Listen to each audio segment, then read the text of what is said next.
हरि ओम. लाओत्सेचा ताओबोध. योगदास श्री जयगणेश जोशी यांचे प्रवचन. साम्यवाद, लोकशाही, समाजवाद, भाग 1.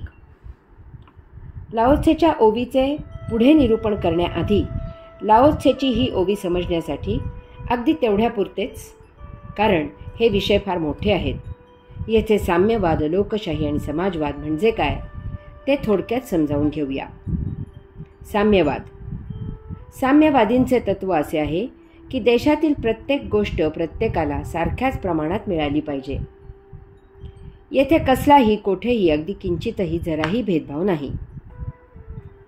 वास्तवात मानवात आपापसात बुद्धीचा, शक्तीचा, मेहनतीच्या क्षमतेचा, आकलनशक्तीचा, देहाच्या कार्यक्षमतेचा, इच्छाशक्तीचा वगैरे वगैरे खूप फरक आहे. यामुळे स्वाभाविकच जे काम करण्यात कुशल आहेत, जे उत्पादन जास्त करू शकतात, ते इतरांपेक्षा जास्त मेहनतानाची मोबदल्याची अपेक्षा करतात. अशांनाही जर इतरांप्रमाणेच मोबदला मिळणार असेल तर असे लोक जास्त काम करणार नाहीत. त्यांना कार्यकुशलतेसाठी आकर्षण राहणार नाही. याचा परिणाम उत्पादनावर होतो. उत्पादन कमी होते, तसेच ते निकृष्ट दर्जाचे होते. देशात नेहमीच प्रत्येक वस्तूचा तुटवडा असतो. अशा देशांमध्ये सर्व मालमत्ता सरकारच्या मालकीची असते. सर्वजण सरकारसाठी काम करत असतात. येथे खाजगी असे काहीही नसते. यात कोणालाही व्यक्तिगत स्वारस्य नसते. कोणालाही कसलेही स्वातंत्र्य नसते. सर्व लष्करी व्यवस्था असते. लष्करी कायदे असतात. लष्करी न्याय असतो. आपल्याला शिक्षा होणार नाही या बेताने सर्वजण काम करत असतात. येथे काम करायचे म्हणून काम केले जात नाही. यामुळे याचा देशाच्या प्रगतीवर परिणाम होतो.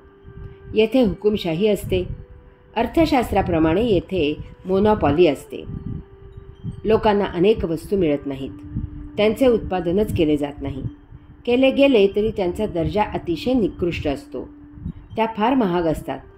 यामुळे वस्तू बाह्य देशांमधून चोरून आणण्याची प्रवृत्ती बोकाळते. यामुळे अर्थातच सरकार दरबारी लाचलुचपत बोकाळते. याचा देशाच्या अर्थव्यवस्थेवर फार वाईट परिणाम होतो. साम्यवाद असला तरी जॉर्ज ओवेलने लिहून ठेवल्याप्रमाणे येथे सर्व लोक सारखेच असले तरीही काही लोक हे इतरांपेक्षा जरा जास्त सारखे असतात. याला कायदा, दहशत पायबंद घालू शकत नाही. यामुळे कितीही साम्यवादाचे तत्त्व उगाळले तरीही समाजात भेदभाव हा राहतोच राहतो.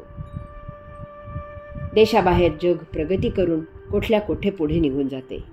त्याबरोबर स्पर्धा करताना धाप लागते. याचा विशेष करून संरक्षणावर फार वाईट आणि महाधोकादायक परिणाम होतो. अतिप्रगत शस्त्रांनी कोणी हल्ला करणे हा धोका सतत असतो. यात देशाचे अस्तित्व टिकवणे कठीण असते. हळूहळू देशात अंतर्गत बंडाळी माजते. बाहेरील देशविघातक शक्तींना राजकारणाच्या नावाखाली छुपेपणाने मदत करतात. अनेक छोटे छोटे प्रदेश स्वातंत्र्याची, स्वतंत्र देशाची मागणी करतात. मान्य न केल्यास ते देशामधून फुटून दूर होतात. साम्यवाद, लोकशाही, समाजवाद, भाग 2. लोकशाही म्हणजे अमेरिकेचे होऊन गेलेले पहिले अध्यक्ष अब्राहम लिंकन यांच्या भाषेत सांगायचे तर लोकांनी, लोकांच्या वतीने, लोकांकरता चालवलेला देशाचा कारभार. येथे देशाचे नागरिक हेच सर्वोच्च असतात. तेच त्यांचा पुढारी बहुमताने निवडून देतात. तो चूक वागला तर त्याला बहुमताने तेथेच काढून टाकतात. देशातील प्रत्येक सज्ञान नागरिकाला निवडणुकाला उभे राहण्याची संधी असते. पूर्ण पारदर्शक पद्धतीने देशाचा कारभार निवडणुकांसह केला जातो. एखादा नको असलेला उमेदवार निवडणुकीला उभा असला तर त्याला नाकारण्याचा अधिकार नागरिकांना असतो. देशाच्या नागरिकांपेक्षा कोणीही मोठा नाही. सर्व कारभार बहुमताने चालवला जातो. याला अर्थशास्त्रात परफेक्ट इकॉनॉमी असे म्हणतात. येथे प्रत्येक गोष्ट प्रत्येकाला करायची पूर्णपणे मुभा असते. प्रत्येकाला स्वातंत्र्य असते. येथे व्यवहार मुक्त असतात.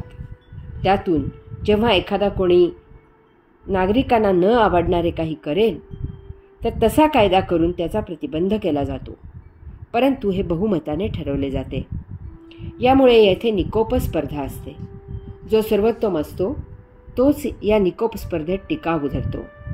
त्यामुळे लोकांना जे सर्वोत्तम असते तेच आणि तेही सर्वात कमी दरात उपलब्ध होते. परंतु येथेही एक मर्यादा येतेच. बहुमताने सर्व कारभार होत असल्यामुळे नागरिकात काही अन्य कारणाने एखादा अतिसुप्रसिद्ध असलेला परंतु देशाचा कारभार करण्यासाठी बुद्धू असलेला निवडून येऊ शकतो आणि राज्यसभेत, लोकसभेत सभासद म्हणून बसू शकतो, मंत्री होऊ शकतो. देशाचा कारभार करणारा कारभारी होऊ शकतो. अशा वेळी त्याला देशाच्या कारभारातील काहीही समजत नसल्यामुळे त्याचे कचेरीतील कारभारी सवाई डोईजड होतात, कारण खऱ्या अर्थी कारभार त्यांच्याच हातात असतो. ही लोकशाहीची शोकांतिका आहे. कोणीही उठतो, निवडणूक जिंकायचे तंत्र आत्मसात करतो आणि मुख्यमंत्री होतो, पंतप्रधान होतो. यास्तव विनोदाने असे म्हटले जाते की लोकशाहीत डोक्यापेक्षा हाताला जास्त महत्त्व आहे, कारण मतदान हाताने केले जाते. हातांची संख्या डोक्यांच्या संख्येच्या दुप्पट असते. यामुळे डोक्यापेक्षा हाताने निवडून दिलेल्यांकडून देशाचा कारभार केला जातो. त्यामुळे डोक्यापेक्षा ज्याचे हात मजबूत तो कारभार करतो. असा कारभार कसा आणि किती योग्य होणार?